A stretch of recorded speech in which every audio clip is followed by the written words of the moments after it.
Hi, good morning everyone. So, welcome back to my YouTube channel. And then for today's video, we will do some activity outside like gonna water the plants, and then because I thought that yesterday uulan, pero yun kasi sabi sa weather forecast, pero hindi pala. Ang init, pagkagising ko sobrang init, as in maalinsangan. Ayan, so sabi ni husband before siya umalis, sabi niya na ima-mounting ko yung sweet potato niya kasi nga tumatangkad na sila. So, kailangan talagang idagdagan yung soil niya kasi para pataas na pataas para dumami yung laman. So, let's go!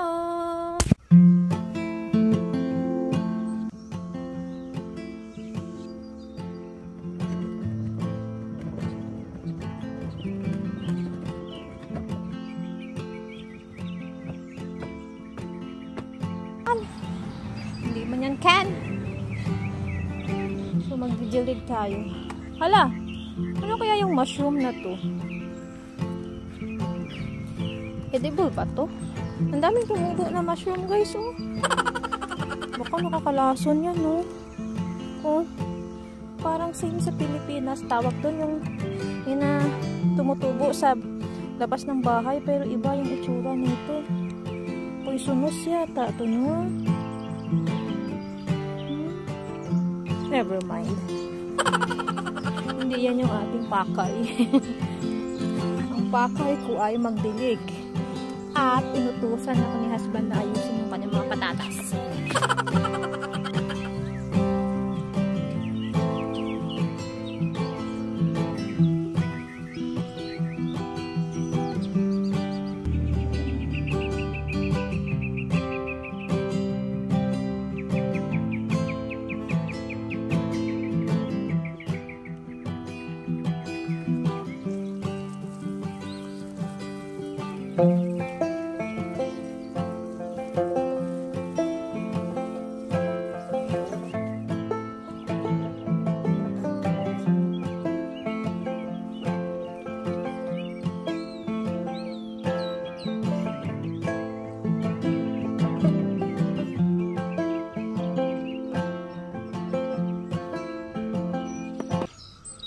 Natin yung patatas kasi para tumatangkad na kasi. Ang dami na niyang bunga, guys, oh. Diba? Kakatuwa lang, as in. So, ano kaya to? Sunflower siguro to, hinayaan ko na lang siya tumubo dyan. Yung kamatis, guys, na nakaraan, diba, medyo to siya, medyo naninilaw siya. Pero nilagyan ko siya nung tomato food nga. Para siyang fertilizer, pero organic yan siya. Tapos, nilagay ko dito. Tingnan mo, ang green na nila. Naka-recover na siya. Dilaw to nung nakaraan eh. Tapos, parang pangit ng dahon. Itong gustong-gusto ko na nasa labas ako kasi madami akong libangan. Ang daming nagagawa. Ganyan, gardening. Napaka-healthy kayang activity yung gardening, guys. Totoo lang. Lalo na kapag medyo depressed ka. Ang cute ng ubi ko. talagang din siya, nagko-compete din siya sa iba. Ang sarap ng activity na ganito sa labas kasi mapapawisan ka talaga. Kailangan talaga natin na araw-araw napagpawisan tayo eh.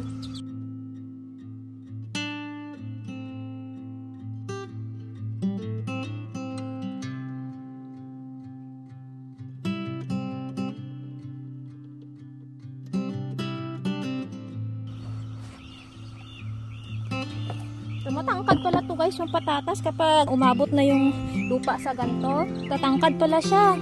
As in.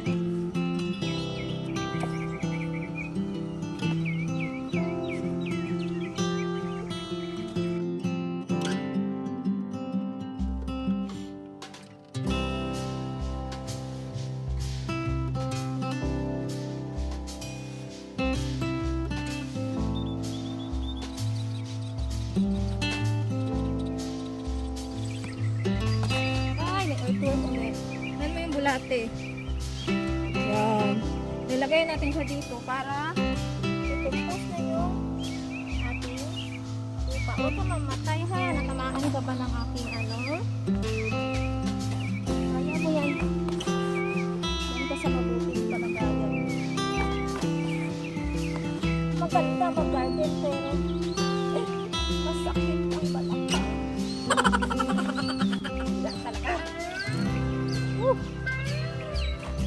maganda exercise to guys. Totoo lang. Ikaw, nasa loob ka lang ng bahay at cellphone mo yung ginagawa mo. Labas-labas at mag-aril.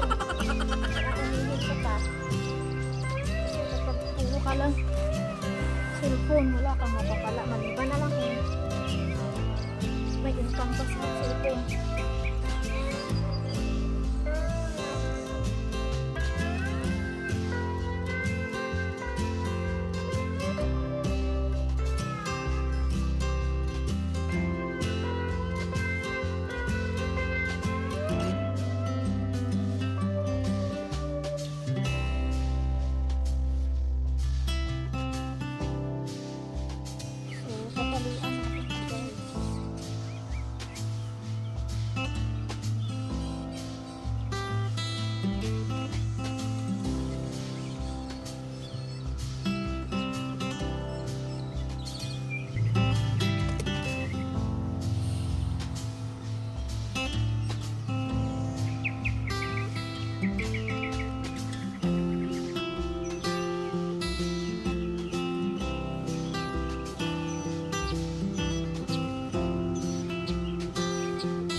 Ito pala yung binili ko nung nakaraang araw sa tawag nito sa mall.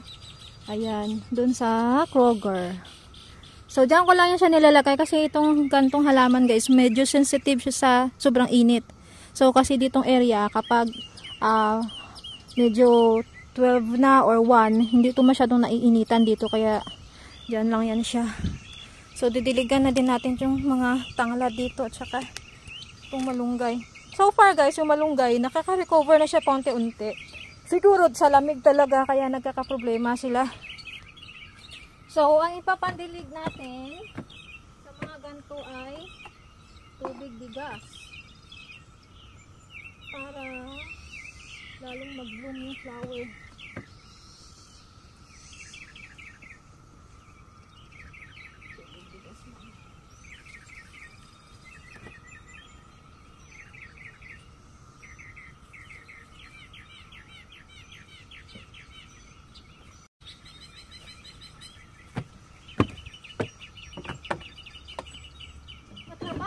Mag-garden, totoo lang. Pero, masaya. Ito, ididilig natin ito sa dahlia doon sa kabila.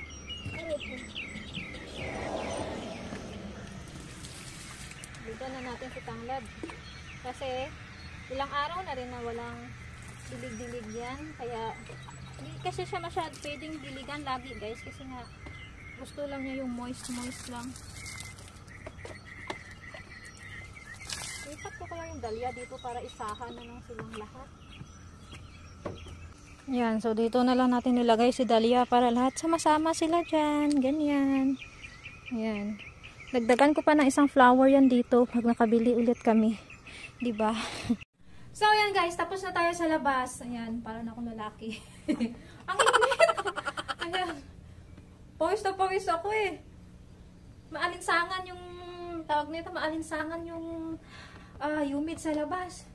Yan, tapos na tayo mag-garden sa labas. Ayan, nalipat ko na lahat yung mga dito sa kabilang door, kabilang gilid ng bahay. Doon ko na nilagay para isang ano na lang ba, isang area na lang ako pag magdidilig, ganyan. So that's for today's video guys. Thank you for watching everyone, and thank you for my additional subscriber. Shout out. Thank you so much guys for subscribing to my channel, and thank you for watching. Till next time, God bless us all.